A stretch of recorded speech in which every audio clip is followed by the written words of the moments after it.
Shalom, pasaman ingkang kinasih ing Gusti Yesus. Kula Pendeta Elia Dwi Prasetyo saking GKJ Sabdo Sumunar Klasis Kartosuro badhe nglantaraken renungan Sabdo Winedar ing dinten menika Senin 29 Juni 2026 kanthi jejer ngestokaken dawuhipun Gusti. Sabdanipun Gusti kita waos saking kitab Jabur Mazmur 119 ayat 1:7 ingkang mekaten. Kawula ngestokaken dhateng dawuh pepenget paduka sanget anggen kawula remen. Pasaman kang kinasih. Kita asring nelakaken pengaken bilih pangandikanipun Gusti minangka dilah ingkang madangi lampahing tiyang pitados.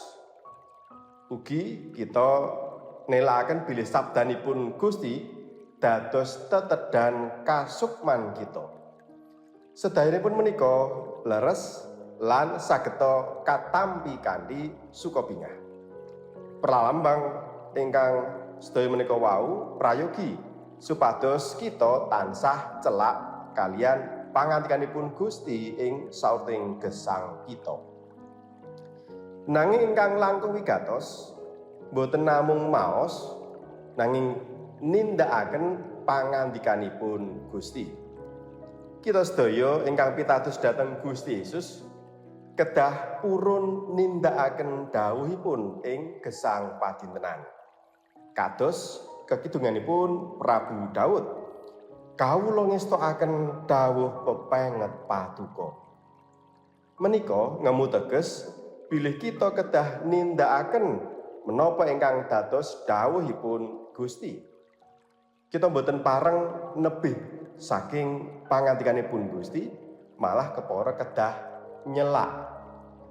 Kejawi menika mestinipun nindakaken pangandikanipun Gusti kanthi sukabingah lan gumolonging manah. Ampun ngantos nindakaken dawuhipun Gusti kanthi kepeksa lan awrating manah. Menawi tasih ngraosaken kepeksa saha awrating manah, ateges dereng saged ngraosaken ecanipun daharan pangandikanipun Gusti. Pangandikanipun Gusti menika eca, awit saged dados panglipuran lan paring raos bingah.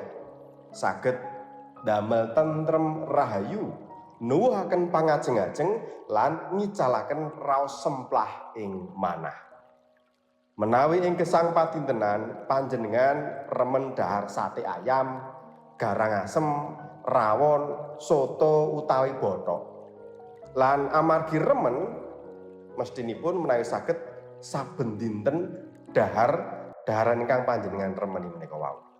Boten wonten bosenipun. Mekaten ugi kedahipun ing gesang tata kasukman.